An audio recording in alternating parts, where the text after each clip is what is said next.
దేవరాగం జ్ఞానయోగం వ్యాసపీఠం బహువేదశాస్త్రం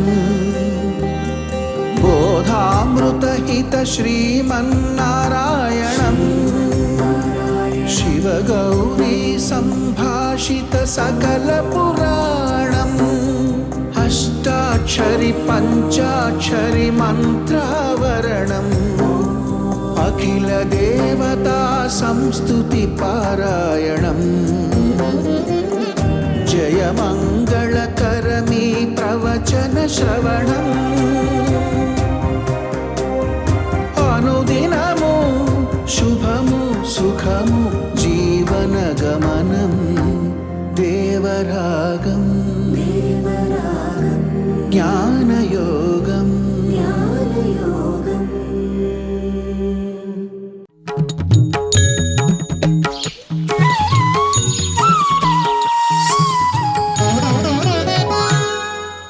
ఆపదామపహర్తారం దాతారం సర్వసంపదాం లోకాభిరామం శ్రీరామం భూయో భూయో నమామ్యహం.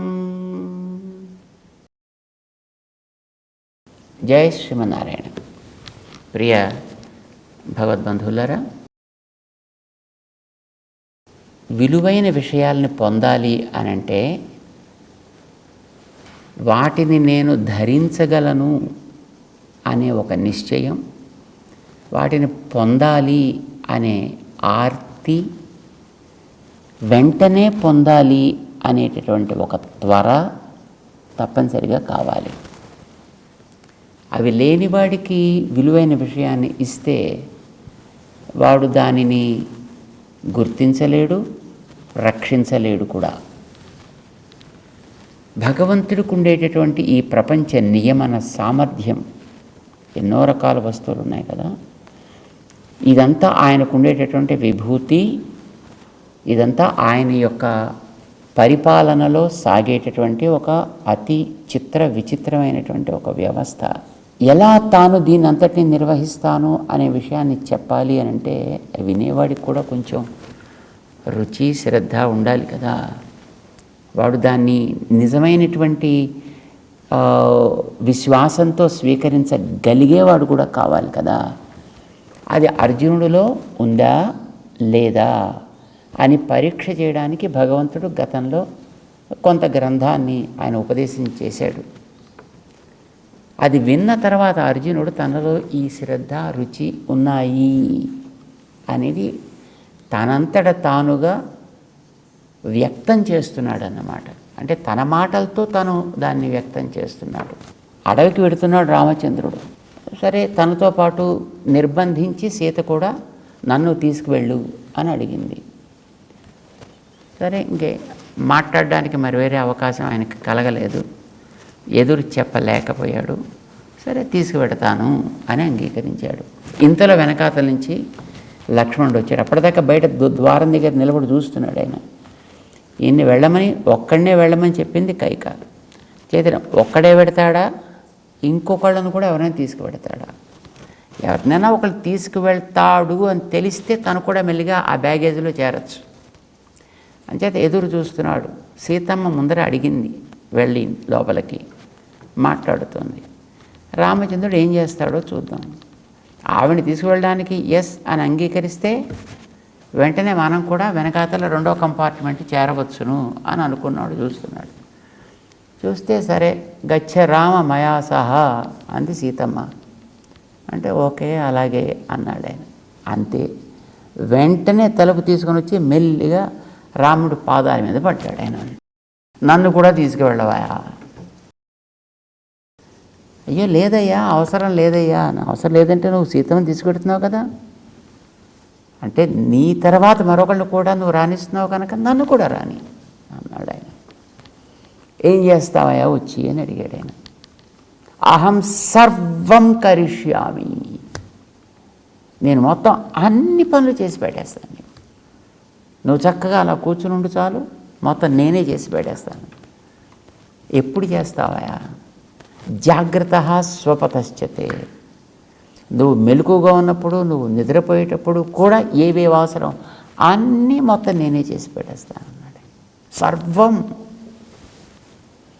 భవాంస్తు సహ వైదేహ్య గిరిసానుషురం స్యతే అహం సర్వం కరిష్యామి. ఆర్తి, లక్ష్మణుడి ఆర్తి అని అంటారన్నమాట. ఎంత ఆర్తి, ఎలాంటి ఆర్తి అంటే, బాగా ఆకలేసిన వాడికి బాగా వేస్తానన్నప్పుడు ఎదురకుండా వాడు పొయ్యి పెట్టి పొయ్యిలో గిన్నెలో వంట వండుతున్నాడు. ఒక గిన్నెలో ఉడుకుతోంది అక్కడ.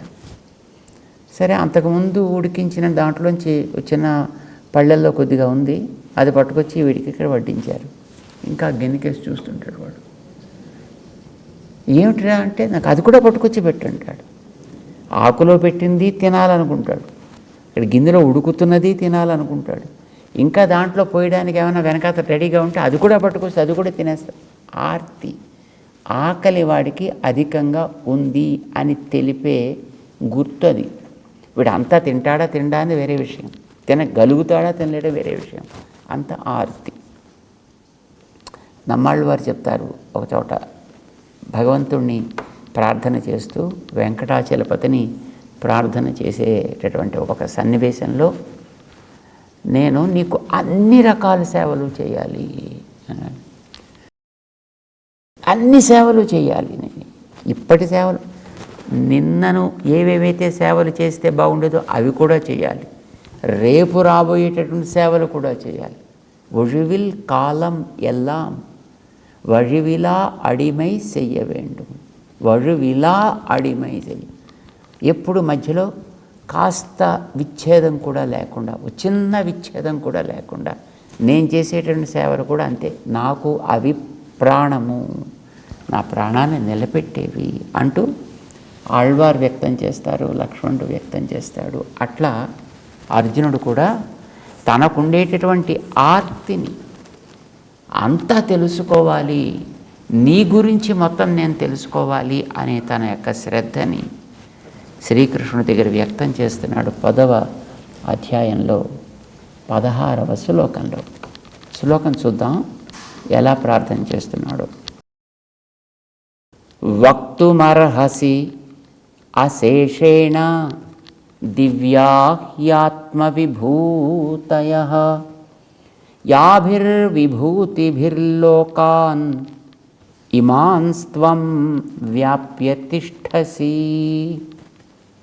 హే కృష్ణ, యాభిర్విభూతిభిః, ఏ నీకుండేటటువంటి కంట్రోలింగ్ క్యాపబిలిటీస్ చేత, నియమన సామర్థ్యం చేత, యాభిర్విభూతిభిః ఇమాన్ లోకాన్, ఈ కనిపించేటటువంటి చేతన అచేతనాత్మకమైనటువంటి ఈ విశ్వాన్నంతటినీ కూడా, లోకములంటే 2 అర్థాలు, లోకస్తు భువనే జనే, ఈ స్థానాల్లో నివసించేటటువంటి జీవజాతులు, ఇవి రెండింటినీ కూడా నువ్వు ఎలా నియంత్రిస్తున్నావు. ఆ జీవజాతులు అనగానే దాంట్లో అన్ని రకాలు వస్తాయి. అలాగే లోకములు అని అనగానే దాంట్లో కూడా కేవలం నడవటానికి అవకాశాన్ని ఇచ్చే మట్టి మీద అనే కాదనమాట, నీళ్లల్లో కూడా, ఆకాశంలో కూడా సాగేటటువంటి సకల ప్రాణులు నివసించే స్థానాలు. ఇమాన్ లోకాన్ త్వం వ్యాప్య తిష్టసి, త్వం నువ్వు వ్యాపించి ఉంటున్నావు. ఇది కృష్ణుడు వ్యాపించిన తీరుని, భగవంతుడి యొక్క వ్యాపన సామర్థ్యాన్ని అర్జునుడు గుర్తించాడు. అలా గుర్తించి వేదం అంతటా బయట లోపల కూడా నడిపిస్తూ ఉండే తత్వం ఏది అనేదాన్ని అందమైనటువంటి ఒక ఆక్షేపించడానికి అవకాశం లేని పదంతో చెప్పింది, అది నారాయణ. మిగతా పదాలైతే ఇంకా ఏమో కొంచెం అర్థాన్ని ఇటు అటు నడపడానికి అవకాశం ఉంది. ఇప్పుడు ఇంద్ర అన్నాం అనుకోండి, ఇంద్ర అంటే ఎవడు? స్వర్గలోకాధిపతి అండి. నో, నువ్వు కూడా ఇంద్రుడు కావచ్చు, నువ్వు కూడా ఇంద్రుడు కావచ్చు. మాకెందుకండి, బాగుండదండి, అక్కర్లేదు, నువ్వు కూడా ఇంద్రుడివేనయా. ఇది పరమేశ్వర్యే అని అర్థం. సంపద కలవాడు, పైసలు ఉన్నవాడు అని అర్థం అండి. నీ జేబులో 4 పైసలు ఉన్నాయా, నువ్వు కూడా ఇంద్రుడివే. అది ఇంకా ఎక్కువ ఉంటే ఇంకా నువ్వు ఇంకా మహేంద్రుడివి. కనీసం ఓ 4 పైసలు జేబులో ఉన్నా నువ్వు కూడా ఇంద్రుడు అని అర్థం. అంటే ఇంద్ర అనే పదం ఏదో కొంత సంపద ఉన్నవాడు అని తెలియజేస్తుంది. సరే, అది స్వర్గాధిపతి విషయంలో రూఢి అయిపోయి కూర్చుంది. అది ఫిక్స్ అయిపోయింది అక్కడ. అలా ఫిక్స్ అయి ఉండేదాన్ని రూఢి అని అంటాం. లేదు, ఐశ్వర్యం కలవాడు అని చెప్పాలంటే నువ్వు ఐశ్వర్యం కలవాడే, వాడు ఐశ్వర్యం కలవాడే, వీడు ఐశ్వర్యం కలవాడే. ఎవడి దగ్గరైనా ప్రతి వాడి దగ్గర ఏదో 2-3 రూపాయలు జేబులో ఎప్పుడూ ఉంటాయి, ఏదో కారణం కోసం అని. అందుచేత వీళ్ళందరినీ కూడా మన ఇంద్రుడు అని అనొచ్చు. అది యోగికార్థం అంటాం దాన్ని. అలా చెబితే యోగిక అర్థం. సో యోగికార్థంతో తీసుకుంటే ఏ పదానికైనా ఎవరినైనా చెప్పచ్చండి. బ్రహ్మ అన్నాం అనుకోండి, ఏమిటి బ్రహ్మ అంటే? పెద్దవాడు, పెంచేవాడు అని అర్థం. నువ్వు 4 పిల్లల్ని పెంచుతున్నావా? లేదండి, నాకు ఒక్కడే పిల్లవాడండి. వాడిని పెంచుతున్నావా? పెంచుతున్నావు కనుక నువ్వు కూడా బ్రహ్మవే. పెంచేవాడు బ్రహ్మయతి కనుక బ్రహ్మ. నువ్వు పెరిగి ఉన్నావా లేదా? వాడికంటే నువ్వు కొంచెం ఆకారంలో, పొడుగులో, వెడల్పులో, ఎత్తులో పెరిగి ఉన్నావా? అప్పుడు నువ్వు కూడా బ్రహ్మవే. పెరిగినవాడు, పెంచేవాడు ఎవడో వాడి పేరు బ్రహ్మ అనొచ్చు. కాదండి, శివుడు అంటామండి. అంటే నువ్వు కూడా శివుడు కావచ్చా? శివుడు అంటే అర్థం ఏంటి? మంగళప్రదుడు అని అర్థం. అంచేత శివ అనే పదాన్ని అలా కాస్త మంగళకరంగా ఏదైనా చిన్న చిన్న పనులు చేసేవాడి దగ్గర నుంచి ఎప్పటిదాకానైనా తీసుకొని వెళ్ళచ్చు. ఎవరికైనా చెప్పచ్చండి ఇలాగా, ఏ పదమైనా చెప్పచ్చు అట్లాగా. దాన్ని యోగికార్థము అని అంటారు. యోగికార్థాన్ని బట్టి ఏ పదాన్ని ఎవరికైనా అన్వయించవచ్చు. కానీ రూఢిని బట్టి, రూఢి అంటే ఇది వాడికి ఫిక్స్డ్, అలాంటి దాన్ని బట్టి కొంతమందికి మనం చెబుతాం. ఏదో శివుడు అంటే పార్వతీపతికి చెప్తాం, ఇంద్రుడు అంటే శచీపతికి చెప్తాం, అలాగా బ్రహ్మ అంటే సరస్వతీపతికి చెప్తాం. ఒక్కొక్కరికి అది వాళ్ళకి రూఢి. యోగిక్గా అందరికీ ఇలాగా ఏ పదమైనా ఎవరికైనా మనం అన్వయించవచ్చు. కానీ ఒక్క పదం మాత్రం ఎవరికీ అన్వయించడానికి వీల్లేని పదం ఒకటి ఉందండి. వేదాలు చెప్పాయి, నారాయణ. అది 2 పదాలు కలిస్తే వచ్చింది, నారా ఆయన అని 2 కలిస్తే వచ్చింది, నారాయణ అయింది. అది అర్థం ఏంటి? నారములంటే మొత్తం ఈ సమస్త వస్తువులు, సంభూతాలన్నీ, ప్రపంచం అంతా. ఈ ప్రపంచానికి లోపలుండేవాడు, బయట ఉండేవాడు. లోపలుండి ఆధారం, బయట ఉండి ఆధారం. అలా ఉంటే దాని పేరున అంతర్బహిష్య తత్సర్వం వ్యాప్య నారాయణ స్థిత అని వేదం చెప్తుంది. ఇది అందరికీ తెలుసునిది. దాని నారాయణ. అవును, అది ఎవరికైనా చెప్తామండి మేము. లోపల బయట నేను కూడా ఉన్నానండి.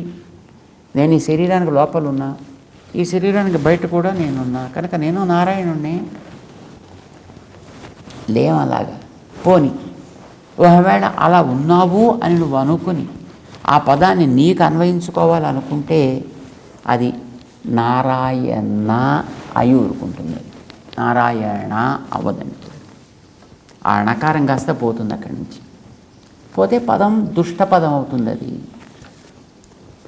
అది రూఢిగా, యోగికంగా 2 రకాలుగాను కూడా అన్వయించేది ఒక్కడికే.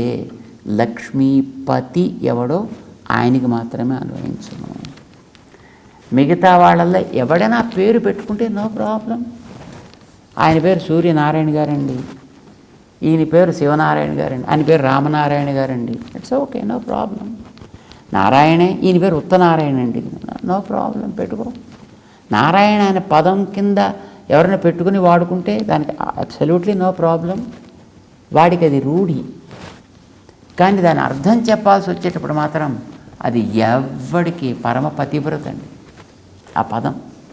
అది ఒక్కడికే పడుతుందండి. మిగతా వాళ్ళు ఎవరికి దాన్ని ముట్టుకునేటువంటి అధికారం కూడా ఉండదు.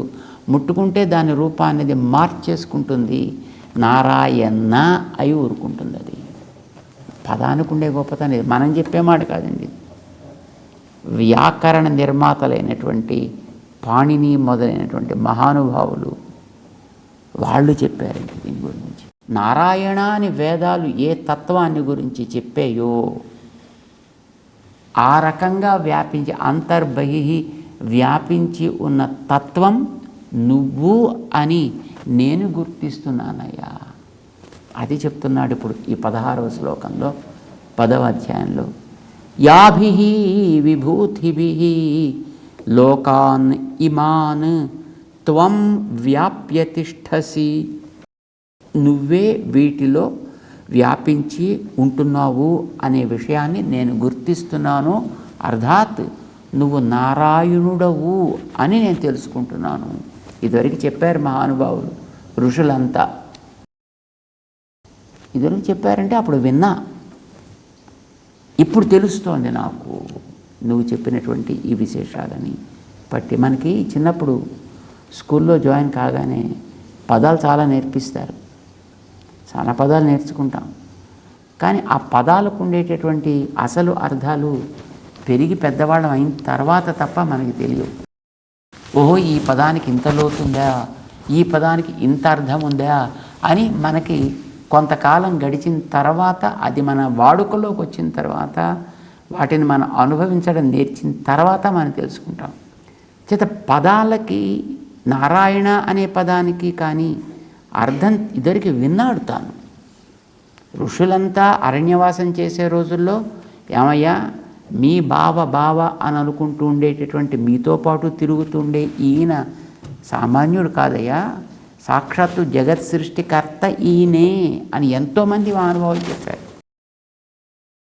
మార్కండేయుడు లాంటి మహానుభావులు కూడా ఈయన యొక్క ప్రభావం వల్ల తను ఎలా ఈ ప్రళయకాలంలో లోపలికి వెళ్ళాడో, తిరిగి మళ్ళీ సృష్టిలో బయటకు వచ్చాడో, కారణతత్వాన్ని ఎట్లా తను కనుగొన్నాడో, ఇవన్నీ ఆయన కూడా చెప్పాడు. ఇవన్నీ కూడా విన్నారు. ఇప్పుడు దాని యందు విశ్వాసం కలుగుతోంది కొద్ది కొద్దిగా. యాభిర్విభూతిభిః ఇమాన్ లోకాన్ త్వం వ్యాప్య తిష్ఠసి. నారాయణుడై ఉంటున్నావు అని నాకు తెలుస్తోంది. అలాంటి నువ్వు ఆత్మ విభూతయః, నీకుండేటటువంటి ఏ వస్తువులో నువ్వు ఎలా ఉంటావు. ఆ వస్తువుల్లో చాలా తేడాలు ఉన్నాయి కదా. మన చుట్టూ ఉండే ప్రపంచంలో ఎన్ని రకాల వస్తువులు ఉన్నాయి. పరస్పర వైరుధ్యం కలిగినటువంటి వస్తువులు ఎన్ని ఉన్నాయి, అనుకూలత కలిగినటువంటి వస్తువులు ఎన్ని ఉన్నాయి, ఒకేలాంటి వస్తువులు ఎన్ని ఉన్నాయి. ఇప్పుడు తీపి కలిగిన పండ్లు అనుకుందాం. తీపి కలిగిన పండ్లు ఎన్ని లేవండి. అందులో కూడా మళ్ళీ కాస్త ఆ తీపిలో తేడాలు కలిగిన పండ్లు ఎన్ని లేవు. తీపిలో కొంచెం పులుపు కలిగిన తీపి, ఎక్కువ పులుపు కలిగిన తీపి, తక్కువ పులుపు కలిగిన తీపి, తీపి కాకుండా కొంచెం చేదు కలిగిన తీపి, వగరు కలిగిన తీపి. తీపిలో ఎన్ని రకాలు ఉన్నాయి. ఒక్కొక్క దాంట్లోనూ ఒక్కొక్క రకమైనటువంటి సంపద అంటాం దాన్ని. దానికి ఉండే సంపద అది, ఆ పండుకుండే సంపద అది. కొన్ని అసలు తీపి అనేదే లేకుండా కారంగా ఉండేవి, కొన్ని పులుపుగా ఉండేవి, కొన్ని చేదుగా ఉండేవి, కొన్ని వగరుగా ఉండేవి. ఎన్ని రకాలు ఉన్నాయి. పండ్లు అంటే అన్నీ ఒకే రకంగా ఉండాలి, కానీ ఇన్ని రకాలు ఎందుకండి అని అంటున్నావా. మనుషులంతే అంతా ఒకే రకంగా ఉండాలి అని ఎప్పుడైనా అంటున్నావా. అసలు అది ప్రాక్టికలా? కానే కాదు. ఇన్ని రకాల తేడాలు ఉన్నాయి కనుక మనం సుఖంగా బతకగలుగుతున్నాం. మనం అన్నీ లేకుండా అచ్చోసిన అదోలాగా మనం అలా ఉన్నామనుకోండి, అదో బోర్ కదండి అదో బతుకు. అంత monotonous, totally monotonous, nothing thrill is there. ఇన్ని రకాల తేడాలు ఎందుకు వచ్చాయి, ఎలా వచ్చాయి, ఎలా నడిపిస్తున్నావు నువ్వు? అసలు మన ఇంట్లో ఉండే ఇద్దరు పిల్లల్లో 2 రకాల స్వభావాలు ఉంటే మేనేజ్ చేయడానికి తలపట్టుకోవాల్సి వస్తుంది, జుట్టు పీక్కోవాల్సి వస్తుంది. ఇన్ని రకాల తేడాలతో ఉండే ఇన్ని రకాల వస్తువుల్ని నువ్వు ఎట్లా మేనేజ్ చేస్తున్నావా? ఇన్ని రకాల వస్తువుల్లోనూ ఆయా తేడాలు ఎక్కడ కలయిక లేకుండా నిలబెట్టగలుగుతున్నావు, నడపగలుగుతున్నావు అంటే నీకుండేటటువంటి శక్తి అపారము, మాటలకు అందనిది. ఈ విషయం నాకు తెలుస్తోంది. వక్తుమర్హసి అశేషేణ, అది ఏమిటో నాకైతే తెలియదు, నాకు అర్థం చేసుకోవడం చేత కాదయా. ఎందుకంటే it's a very highly complicated stuff. తెలుస్తోంది నాకు అది. ఎవరు దేనికి మేము అధిపతులు అనుకుంటున్నారో వారికి ఆధీనంలో అవి ఉండటం లేదు సర్వాత్మన. కానీ ఇంత విశాల విశ్వాన్ని, ఇన్ని రకాల ప్రభావాలు కలిగినటువంటి వాటిని, వివిధ ప్రవృత్తులు కలిగిన వాటిని, విరుద్ధ ప్రవృత్తులు కలిగినటువంటి వాటిని, విచిత్ర ప్రవృత్తులు కలిగినటువంటి వస్తువుల్ని ఎట్లా నువ్వు నియంత్రిస్తున్నావు? ఈ నియంత్రించేటువంటి నీ శక్తి ఎట్లాంటిది? వక్తుమర్హసి, నేను తెలుసుకోగలను అని అనిపిస్తే, నాకు ఇది అర్థం అవుతాయి అని అనిపిస్తే, చాలా మర్యాదగా అడుగుతున్నాడు, నువ్వు చెప్పడానికి అభ్యంతరం లేకపోతే అశేషేణ వక్తుమర్హసి, నాకు పూర్తిగా వినాలనైతే కోరికుందయా, తెలుసుకుందామని నాకైతే అనిపిస్తోంది. దివ్యాహి ఆత్మవిభూతయ, నీ యొక్క ఈ విభూతులను ఉన్నాయి, వీటన్నిటి నడిపించే నీ సామర్థ్యం ఉంది. ఇవన్నీ కూడా దివ్యా,